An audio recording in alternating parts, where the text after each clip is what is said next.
Doctor Jaya Tiwari. I am starting my new channel on YouTube, so please like and subscribe. और आज हम अपना पहला वीडियो शूट करने जा रहे हैं। इस पर हम बात करेंगे प्रेगनेंसी के बारे में, एनसी विजिट्स क्या होती हैं, एनसी केयर क्या होती है, कौन कौन से टीके लगने होते हैं, कौन कौन सी जाँचें होनी होती है, इन सब के बारे में बात करेंगे। सो सबसे पहले आपने अपना पीरियड मिस किया, आप सबसे पहले यूपीटी देखते हैं। यूपीटी क्या होता है? यूरिन प्रेगनेंसी टेस्ट, जो कि आप अपने नियर बाई पीएचसी सीएचसी पे, जहाँ पे फ्री ऑफ कॉस्ट मिल जाता है आपको, आप वहाँ से ले सकते हैं, या फिर आप नियर बाई किसी भी मेडिकल स्टोर से बाय भी कर सकते हैं। आपको क्या चीज़ ध्यान रखनी है, आप जब भी आप अपना पहला जो यूरिन प्रेगनेंसी टेस्ट देखते हैं वो आपको मॉर्निंग में देखना है, मॉर्निंग में चेक करना है, क्योंकि मॉर्निंग में कंसनट्रेटेड यूरिन होता है। आपका यूरिन जो होता है वो कि गाढ़ा होता है, तो उसमें जो आपका जो हार्मोन होता है वो सही मात्रा में मिल जाता है। इसीलिए हम सजेस्ट करते हैं कि आप मॉर्निंग में चेक करिए।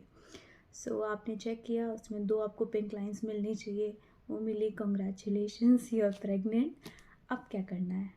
बहुत सारे थॉट्स आते हैं, अब कैसे प्लान करना है, क्या है। सो आपको कुछ करने की ज़रूरत नहीं है, आप बस मेरा वीडियो देखते रहिए। तो सबसे पहली चीज़ आप किसी भी आप नियर बाय अपने गायनेकोलॉजिस्ट को विज़िट कर सकते हैं, या फिर अगर आप नहीं जा पा रहे हैं प्राइवेट में, आप गवर्नमेंट में भी जा सकते हैं, गवर्नमेंट हॉस्पिटल्स में।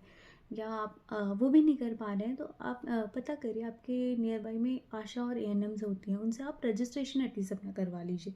रजिस्ट्रेशन करवाने की वजह से आपको जो फ्री में जो आयरन फॉलिक एसिड, जो भी बेसिक दवाइयाँ होती हैं, इंजेक्शंस होते हैं, वो आपको लग जाते हैं। सो प्लीज़ इन बातों का ध्यान रखिए। तो सबसे पहले आपको आपने चेक किया, अब आपको गायनी के पास जाना है, तो आपको क्या क्या जो पहले जो सवाल होते हैं, जो आप किसी भी हॉस्पिटल में विजिट करेंगे तो आपसे क्या पूछा जाता है? हर कोई पूछेगा LMP।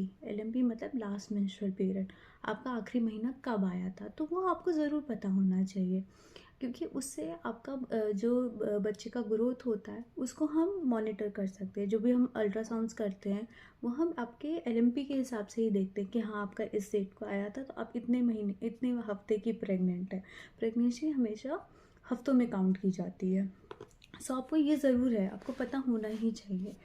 और उसके बाद में फिर अब उससे आपके LMP के हिसाब से आपका जो EDD होता है, एक्सपेक्टेड डेट ऑफ डिलीवरी, वो कैलकुलेट करते हैं हम लोग कि आपका बच्चा जो आपको एक गायनेकोलॉजिस्ट डेट देते हैं वो आपके LMP के आधार पे ही दी जाती है।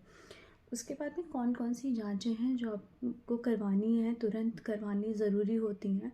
सबसे पहले होता है ABO, आपका ब्लड ग्रुप चेक करना बहुत ही ज़रूरी है। ब्लड ग्रुप अगर आपका पॉजिटिव है तो कोई दिक्कत नहीं है, लेकिन अगर आपका नेगेटिव है और आपके हस्बैंड का ब्लड ग्रुप पॉजिटिव है, नेगेटिव मतलब आपका A नेगेटिव है, B नेगेटिव है, AB नेगेटिव, O नेगेटिव है, आपके हस्बैंड का A positive, B positive, O positive कुछ भी है, तो आपकी वो प्रेगनेंसी RH नेगेटिव प्रेगनेंसी कहलाती है। पहला बच्चे में कोई दिक्कत नहीं होती है, हम आगे अपने वीडियोस में RH नेगेटिव प्रेगनेंसी की भी बात करेंगे, लेकिन कुछ टीके और कुछ सावधानियाँ आपको बरतनी होती हैं। उसके बाद में हीमोग्लोबिन बहुत ज़रूरी है, क्योंकि प्रेगनेंसी वैसे ही उसमें आपका वेट बढ़ता है, फिजियोलॉजिकल एनीमिया होता है आपको, तो इसीलिए हीमोग्लोबिन चेक करना बहुत ही महत्वपूर्ण होता है।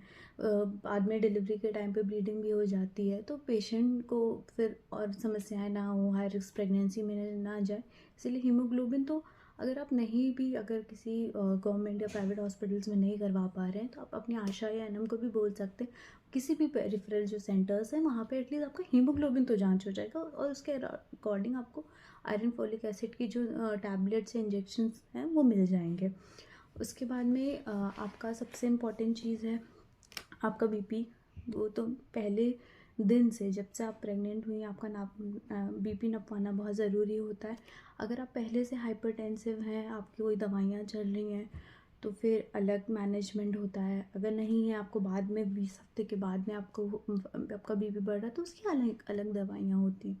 उसके अलावा शुगर की जांच बहुत ज़रूरी है, क्योंकि शुगर के कारण, अगर आपको पहले से शुगर है तो बच्चे में कुछ समस्याएं भी आ सकती हैं, उसके ग्रोथ में भी दिक्कतें आ सकती हैं, तो शुगर की जांच बहुत ज़रूरी है। उसके बाद हम कार्ड टेस्ट करते हैं VDRL का, जो कि सिफिलिस के लिए होता है, हेपेटाइटिस B का, HIV का करते हैं। यूरिन की जांच बहुत ही ज़रूरी है। ये सब जांचें जो हैं वो हम पहले ही, जब आप फर्स्ट टाइम दिखाने जाते हैं तभी करते हैं। उसके अलावा आपको डॉक्टर बताएंगे कि कौन कौन से स्कैन्स हैं, वो करने ज़रूरी हैं। स्कैन्स के बारे में हम अलग वीडियो में बात करेंगे। सो आज के लिए बस इतना ही।